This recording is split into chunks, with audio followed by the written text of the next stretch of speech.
Hi everyone, welcome back to the Luton Town Let's Play. This is Season 2, Episode 1. And for full transparency, this will be the last season of the Luton Town Let's Play before the full game is released on the 6th of November. And I then start my full series, bottoms up, where we start in either the Vanarama National League North or South. The random number generator is going to decide which one we start in. And then once it's chosen a league for us, the teams will be put in alphabetical order, numbered 1 to 24, and random number generator will then decide which team in that league we start the series with. The idea will be to take that team all the way up to the top, from the bottom to the top, win the Premier League, win the Champions League, all that sort of good stuff. If, probably when, I get sacked, it'll then turn into basically a journeyman and we can go wherever we like. We will be starting with the lowest possible coaching qualifications for that league and trying to earn our stripes as we go. But more about that later. Let's get back into the Luton Town series. And as you can see, we're on the transfer screen. Yesterday, we had a transfer special and season review come out. For any of you that did miss it, I'll give a quick summary now of the ins and the outs. But I would advise going to see it if you want to see these players in more detail. So towards the end of last season, so the June ones are what happened at the end of last season. So in terms of outs, Elijah Adebayo went to Coventry for 5 million. I was glad to see the back of him. Corley Woodrow, who is a striker that doesn't score goals, he left for Plymouth for £400,000. Less than what we perhaps could have got for him, but I just wanted him out. John McAtee has gone on loan to Mansfield, Joe Taylor's gone on loan to Bristol Rovers, and Josh Adele Bature has gone on loan to Cheltenham. In terms of the ins, we've brought in Maxim Pascozzi from Tottenham for £250,000. If we have a quick look at him, he's a centre-back, 21 years old, 6'2". He looks fairly reasonable. He's not a first-team starter for us, but he does give us a little bit of depth in there, and he's also got 4.5-star potential, 2-star current ability. Looks pretty promising to me. Then Oscar Cortez from Millionaires FC for 2.9 million, potentially raising to 3 million. Again, 4.5-star potential, 2-star current. He can play anywhere across the attacking midfield area. He's got a lot of potential. He looks quite promising. And again, I just thought he's someone we could bring in to give a bit of depth to our team. So then we move on to what is now the current season. And as you see, there's been some arrivals. Now, Ruckman and Onyeka, we knew they were going to be coming over anyway. We had them last season on loan. They're now permanent with us.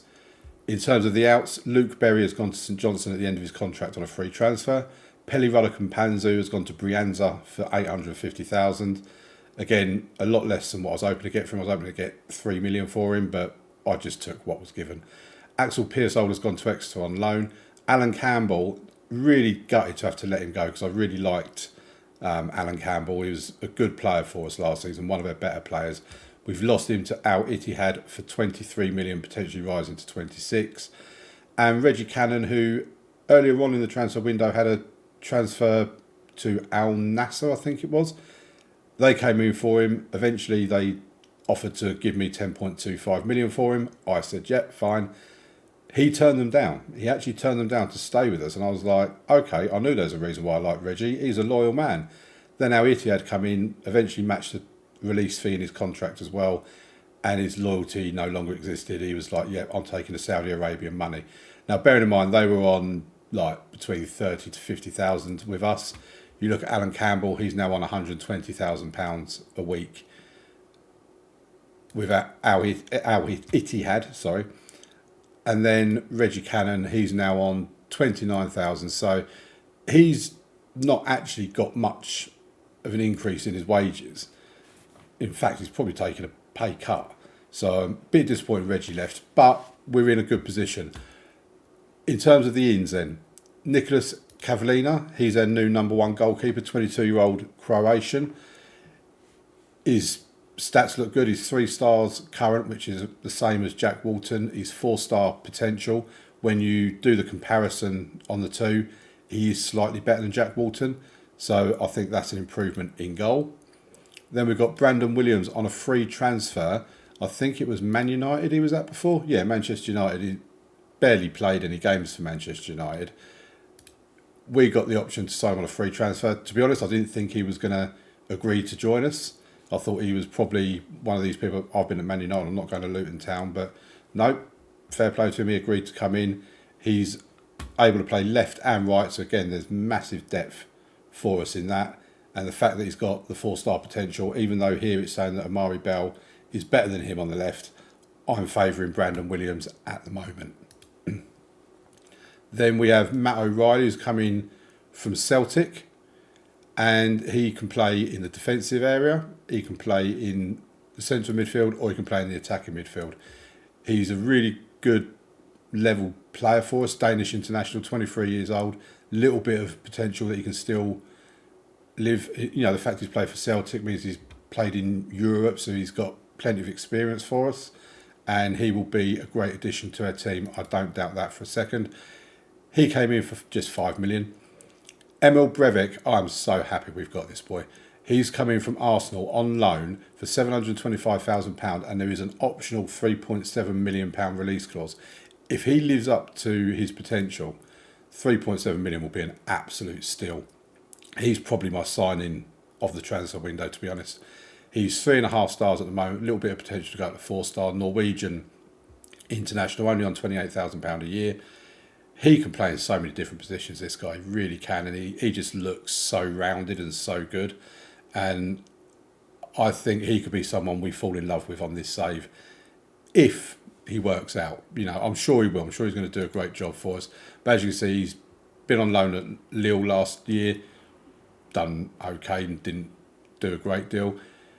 He started off his career with Mould, then, like I say, gone to Arsenal. Arsenal clearly don't fancy him, but we do. Harvey White, free transfer.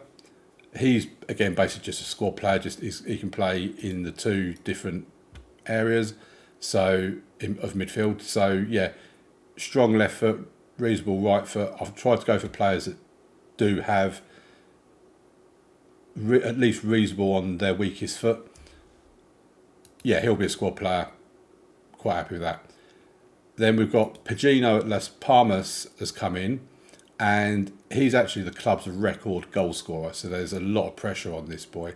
Now, one thing I don't like is, and I actually didn't really check this out before the transfer, he's injury prone. And this early access version of FM21 loves injuries. He's not very consistent. He doesn't enjoy big matches.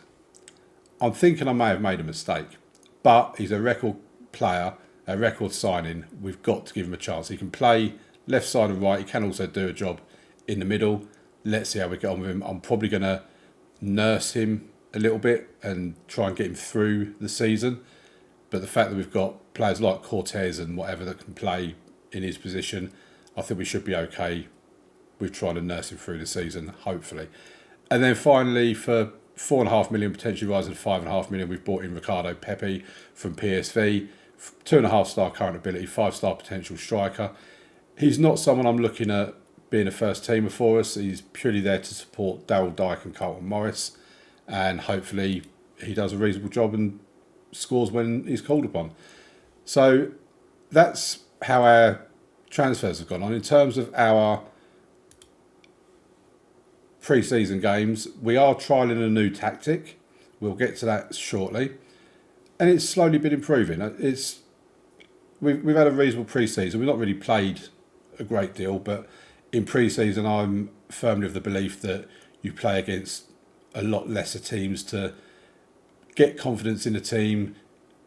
You know, get fitness levels up first and foremost, but also get some confidence in the team. And I don't think it helps you if you're playing against Barcelona and PSG and Real Madrid and Bayern Munich and you're just losing every game and you start the season with your dynamics through the floor, basically. As you see from here, Daryl Dike has been getting on the score sheet, as has Carlton Morris a couple of times as well. Oscar Cortez has got a goal. So we're looking pretty good. You know, the dynamic situation at the moment, so I've had a move about of all this now, so where have I done dynamics? Team cohesion's average. Club atmosphere is average. Managerial support is good. We do have Carlton Morris worried about the poor dressing room atmosphere. I mean, hopefully he's going to drop that soon. And Asa Ludina, he's really annoying me because he's still confused over a team talk I gave against Liverpool towards the end of last season. I mean, I don't know what I can do for him. He needs to get over it. So let's move into the schedule. I shouldn't have moved everything around because now I can't find anything. Here we go. So today we've got Leeds and Crystal Palace, 2 games I'm looking at getting points from. You know, if we can't get potentially 2 wins, if not a win and a draw from these 2 games, I'm probably going to start worrying about how things are going this season. So we start with them 2 games today. Leeds away at Elland Road is our first game. So if we click into that game,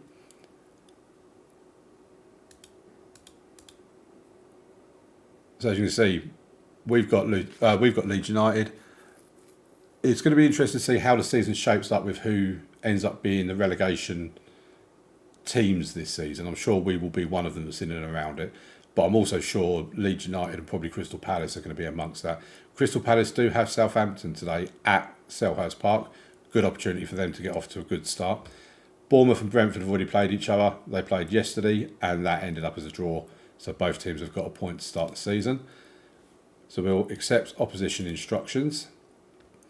And this is our tactic and our starting 11. So we've got Cavallina in goal, Williams at left back, Burke as the inverted fullback on the right, Lockyer and Danaya in the middle because Diku is out injured for 3 to 5 weeks. Breivik as a deep line playmaker in midfield, along with Onyeka as a ball-winning midfielder. Then we've got Pegino, inverted winger, Ogbene as the winger, Esquivel in the middle with Dyke as a complete forward up front.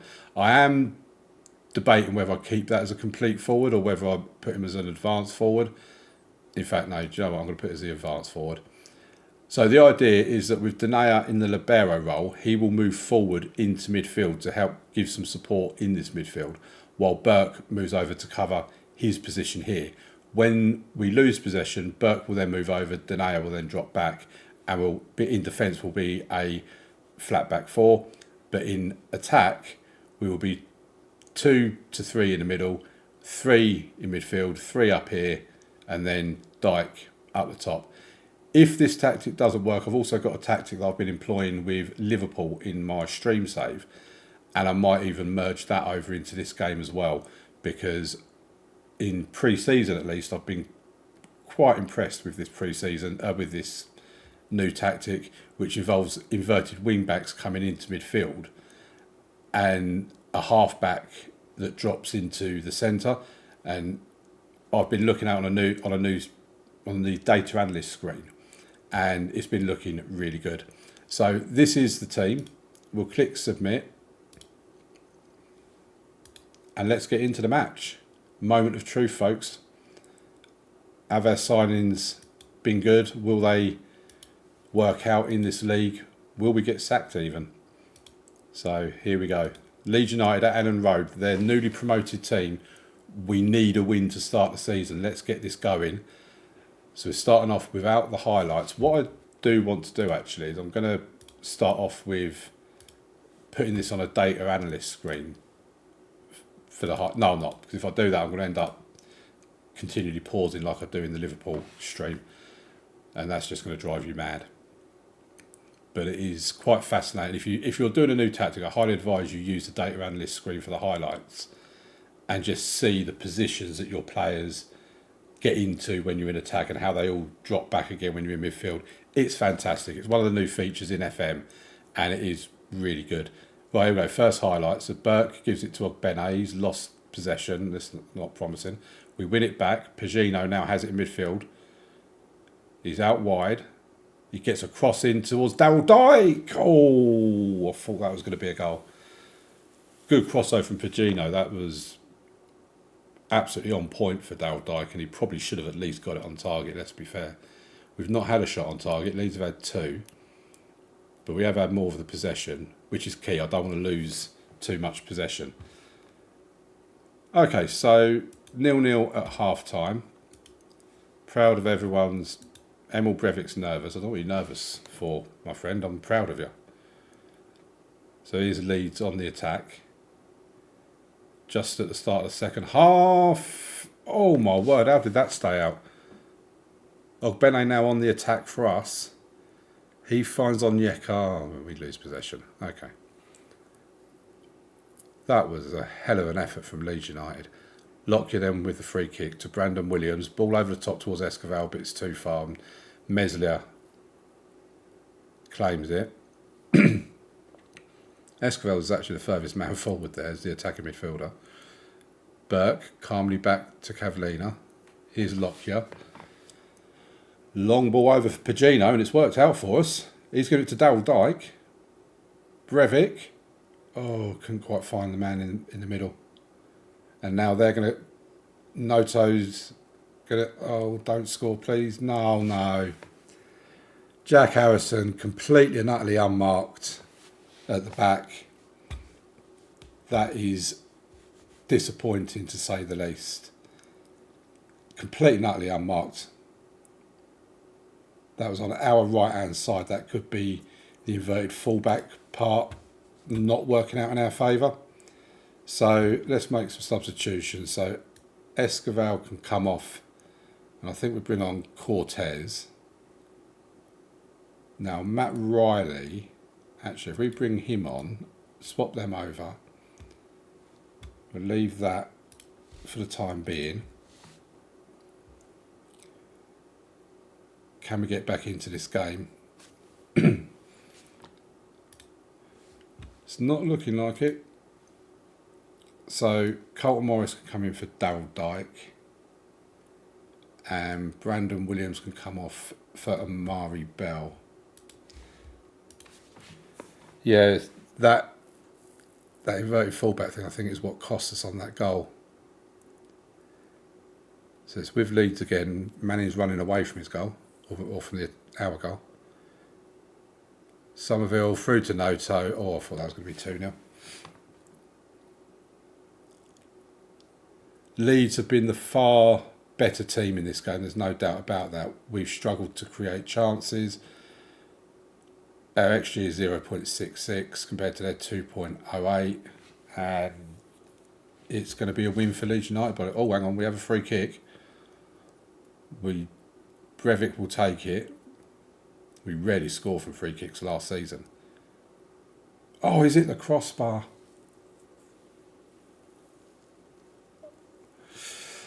Well, that's a chance. Daryl Dike had a chance. So we're doing a long throw into the box. It's coming up to O'Reilly. Back to Burke. Oh, the woodwork again. We've hit the woodwork twice in this game. You could probably say we're a bit unlucky to not get something out of that game. 1-0 defeat to Leeds. Yeah, that's not great. But I think the fact we hit the woodwork twice, Daryl Dike had that opportunity. I hope I'm not going to be sitting here saying we're not clinical enough, which is exactly what I was saying last season. Okay, let's get into the second game against Crystal Palace, and hopefully we can pick up 3 points against them.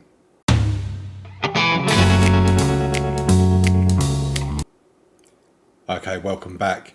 So these are the games that have happened so far today. Draw your attention straight away to Leeds away from home against Fulham. Leeds winning 2-1, goals from Aronson and Manning. And then Manning obviously felt a bit sorry for Fulham because he gave him an own goal in the 70th minute. Fulham are bottom of the table. They lost 8-0 to Manchester United on the opening game of the season. Southampton beat Crystal Palace on the opening game of the season. They've now gone on to beat Manchester United 1-0. So Southampton flying high at the moment. Arsenal are also flying high, and we do have them next, so that's a bit of a concern. So it's two teams that have lost their first game of the season in Luton and Crystal Palace. I have had an inbox item regarding what we was hopeful was going to be our new signing, Mohamed Diomande. He's been rejected a work permit. We appealed. They rejected the appeal, and he's also been deemed ineligible to be allocated one of Luton's ESC work permit slots.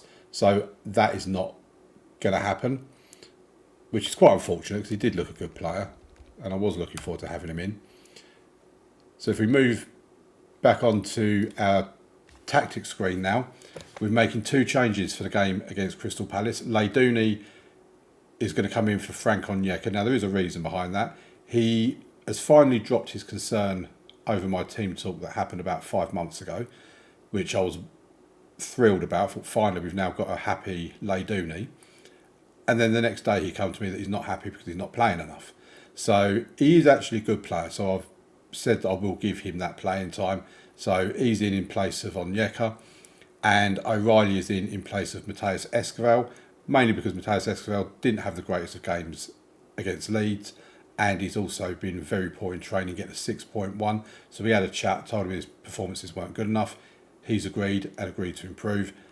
But I do feel there needs to be a kind of a punishment for that, so he's going to miss today's game. He's on the bench in case we need him. Other than that, it's the same 11. It's Cavallina in goal, Williams left back, Burke right back, Lockyer and Denayer in the middle, with Leyduni and Breivik in the centre of midfield, Pagino and Ogbene out wide, with O'Reilly in behind Daryl Dike. Daryl Dike is on a bit of a goal drought in terms of league football, so I am looking at potentially bringing in Carlton Morris for the game against Arsenal if Daryl Dike isn't scoring. So let's get into the game. I really do want to win from this game. We need to get that victory. We need to get a season up and running, and we need to show that we're not going to be too close to the relegation zone this season. So I am also considering maybe bringing back the Gegenpress tactic from last season, because the fans and the board love that tactic. And this one is not going to win people over if we're not winning with it. But I know I do need to be patient as well. So Breivik with the free kick. Oh, I don't know if that hit the post or whether it just went wide. So Crystal Palace now have the ball. Jefferson Lerma in the middle of the park. Mitchell gets the cross in. They've hit the post. God. So they've definitely hit the woodwork. We came close. It's been a lively opening start to the game. Not much seems to be happening at the moment though. We are the team with the most possession. We're the only team that's had a shot on target at the moment. But at the moment it's also drifting towards half time with very little highlights, it has to be said. We don't seem to be playing too badly, we're just not creating a great deal. And that is half time, 0-0.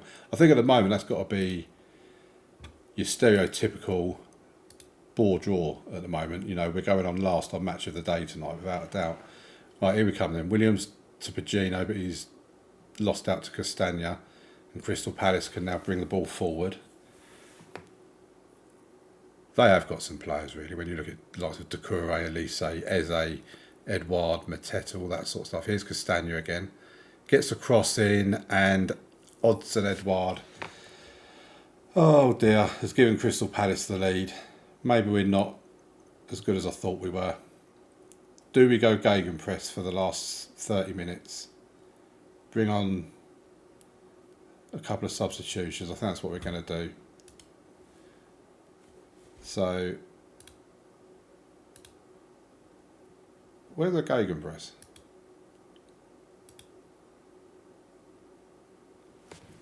That's wing play. Oh, there's a Gegenpress. Okay. So, we don't want Dike in the middle.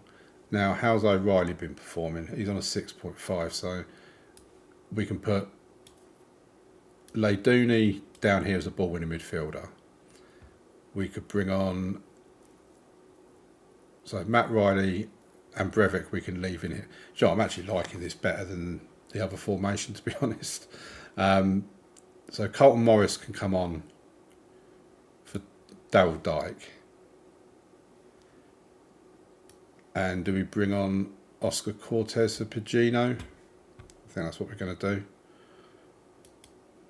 Because overall we're not playing too badly. We're just not really creating much. So we switch to the Gegenpress. We've made a couple of substitutions. Can we get ourselves back into this game and at least not lose both of the games in this episode? Started this absolutely thinking we was in with a great chance of getting points. Gomez, Mendes, no, not feeling that. We bring Esquivel on for Ogbene.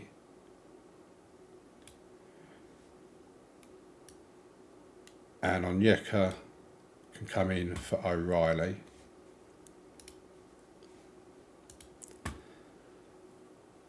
Come on, boys. Right, we have a throw-in. It's with Williams, Dubrevic, Lockyer, Dubrevic. Carlton Morris is through. Oh, we're just not clinical enough. Esquivel with the corner. We've got that fog again. It's a short one to Breivik. Back to Esquivel. Oh, I thought Onyeka was going to score. It's another corner. We're getting pressure. We just can't convert chances. We're not doing another short one, are we? And then we go and lose. Well, that was worthwhile, wasn't it? What a pile of old tosh that was. Okay. I need to make one more substitution. What can we do to... Right. I haven't got another striker to bring on. Do you know what? To hell with it. So we'll bring on Gomez. He's not really a striker. But if we can have him, say, the false 9 on support, then Carlton Morris can be the advanced forward on attack. Confirm changes. We're just trying to get a goal. We're on a positive mentality. I don't really want to go full out attack. But it doesn't look like we're going to do anything. I mean, defensively, we've not been a problem. It's been up top. Again. Oh dear. That was poor. It was really poor. Maybe this is going to be the season we get the sack, because there's no reason for us to be losing them 2 games. We were so bad going forward. Dyke vows to end goal drought. Well, he might not be getting much of a chance because Carlton Morris is going to start the next game. And I'm going to bring Ricardo Pepe onto the bench for the next game as well. Emil Breivik obviously can't start because he's playing against his parent club. So we'll probably... Oh, Harvey White's got an injury. Surprise, surprise. Who hasn't? Didn't want him in there. Do that. There you go. So that's likely to be our team for our next game. I am thinking, though, that this is my preferred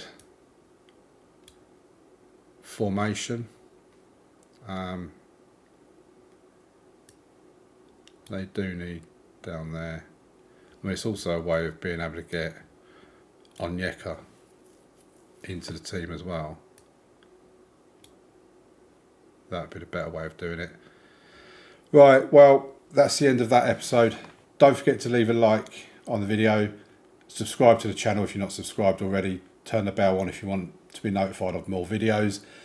Hopefully when I come back for the next 2 games, which, looking at the schedule, will be somewhere around... I was going to say we'd do Newcastle Man City, but it's just going to be another episode of me losing both games. I don't know, we'll see. Might be Everton, Newcastle, Man City, Villa, something like that. Might do Villa, Burnley. But you'll see where we come back. Not a great start to the season yet again, but we can do it. Let's go Luton, and I'll see you in the next episode. Thank you very much for watching. Bye.